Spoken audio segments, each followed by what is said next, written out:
Hello viewers and welcome to the first Rome Total War 2 multiplayer commentary. As you may know, I am doing a video let's play of the main campaign for the game as Rome, and that should be the featured video actually, but for today we are actually going to look at a quick battle replay between me and another faction, and this is actually my first multiplayer game during or throughout Rome Total War 2.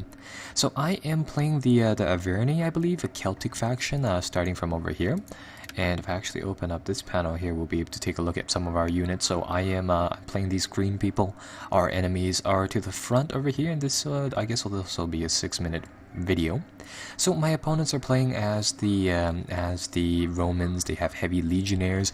Now, bear in mind that when I was playing this, I actually didn't know you can choose your factions and choose your units. I thought it was kind of like the multiplayer from Empire, or no, Napoleon Total War, where it picked everything for you. So I just went with the default setup, and that started off me with a ton of swords units, along with a few of these Celtic slingers, a large group of spearmen, including a spear unit, nobles unit, which was my captain unit, and 3 corps of cavalry.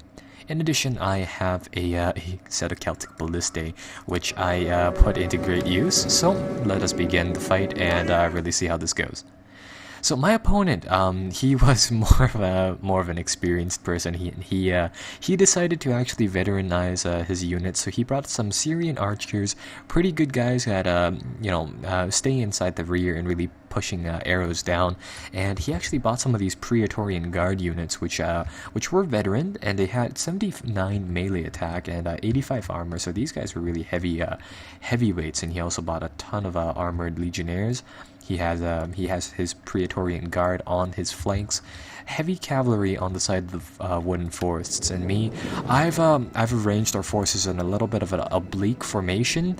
I was trying to set up in a position so that in the event that he tried to cavalry charge me from the forests, our lines would be kind of in place to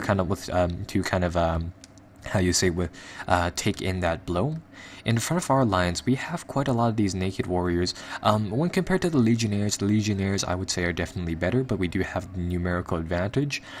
Compared to the legionnaires, I mean, we do about roughly the same melee damage, but our guys were definitely under par in the melee attack zone, where we only have a bit of 35, whereas theirs is close to 80 on average. No, not 80, but 75 on average. Now, I also have some Celtic warriors, lesser versions of these naked warriors, and are these people actually, yeah. You know, I thought it was a name only, but I guess we have a whole bunch of nude people. Now, yeah, I really came into the multiplayer thinking that it would just kind of go our way. So we're starting to set up now. I'm going to go with a very traditional formation. Because I only have 3 lines of cavalry, I'm going to put 2 in reserve for the purposes of flanking and to just kind of help either flank, and I'm going to have a side group here of heavy cav for the purposes of taking on any of his auxiliary cav over here, which may happen to charge our lines. And he moves his units in a really rear triangle formation is what I like to call it, where it's like a triangle where your leader is in the back and your swordsmen are in the front. So he's moving up quite a lot of his Praetorians, armored legionnaires. I actually do like this setup where his center column is primarily the people who do the main damage, and behind him are the Triari, the linesmen used to just kind of do some cavalry control. We're going to try to pummel them with some slinger bolts, but they're not going to do anything to those armored legionnaires. Or I stand corrected, it looks like we're going to get a few of them, but the main damage comes from the catapults, or the ballistae, which are going to smack them down throughout this battle. They're going to try to charge us. Our guys have very little armor, being without any clothes and all. So, a little bit of a charge action here, all along the front line. I'm doing something right here. He has a secondary group of troops right over here. Swords troops. He knows that I'm probably going to try to flank his armored legionnaires, but I used a little bit of a micromanagement trick right here. He decides to charge my naked warriors in just simply because I was trying to get him from the rear. pull my naked warriors back and send them back into the fray, so I'm going to be able to attack him from the side here. Now, our troop quality isn't as good as his, so we are committed in a little bit of a fight that we can't win face to face. So for this battle, our units are going to be kind of breaking off over the course of the period of time. So right now it's just really a brawl. I know that the Roman legions really have to keep formation to win. That meaning that they're going to try to face the front. They're going to try to keep themselves in line, and whatever breakage there is inside their front, I'm going to try to exploit. So they send in their cavalry. I'm going to send in my spear warriors here, which are the guys who are going to be able to kill these horse cav really nicely. Remember, folks, swords against spears. Spears against cavalry and cavalry against spears. So I'm going to send them into the rear here. Got a nice shot with the catapult, actually. Sliced through. We're not the catapult again. Got some few nice shots with the siege equipment, unfortunately hitting some of our own troops again. Yeah, send our cavalry through. I see this gap right here, and with the increase... Those cavalry shots are really butchering ourselves rather than the enemy. But I see this little gap, and I know that the troops inside Rome Total War are a little more responsive than they have been before.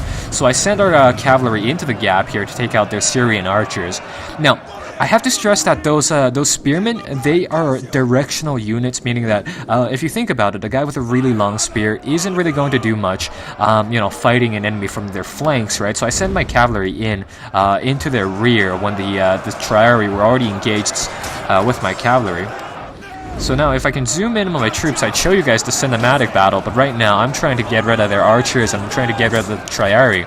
In the meantime, flanking in the center breaks their legions. They're out of formation. They're not in that nice little square shield formation anymore. And I really think this is a turning point of the battle. We were able to get behind these Praetorian guardsmen, so even with their high attack, I mean, they were out of formation. The guys inside the front were fighting, and the guys in the back were being picked off just like that, so they were being broken. And finally, to our sides here. Now, the Roman player, for whatever reason, kept these guys just kind of standing here, so that was to my favor. And in the meantime, on the side here, a little brawl was happening. They were fighting Triarii and Praetorian Guard. Now, during these battles, one of the key concepts is frontage, and as you can see here, the Triarii were in the front and the Praetorian Guard were in the back, so that strong attack wasn't really utilized until the very end here, where you'll see here that the Praetorian Guard are winning decisively, but with those Triarii in the front, they really couldn't do anything. So over here, I'm going to try to engage these guys, again, flanking them from whatever direction that is possible. And I'm really trying to just pile up bodies onto these Romans, really, from any direction I can. And eventually, fatigue and just sheer numbers really kill off the Praetorian Guard. Now, at this I'm not really sure what happened afterwards here. Looks like the game replay has actually stalled up for a little bit, but at this point the enemy has routed. You'll see that there is 5 seconds on the clock, but for whatever reason the Roman troops are still here. The editor, or rather the replay manager, bear in mind, is a recreation of the battle, not a replay of the battle as it actually imposes. So it does give us a few of these odd battles where, if the battle has been replayed, some other result might have happened. So I think that's what happened here. But I think the end result is definitely kind of apparent. I mean, our troops did really break them on all fronts there.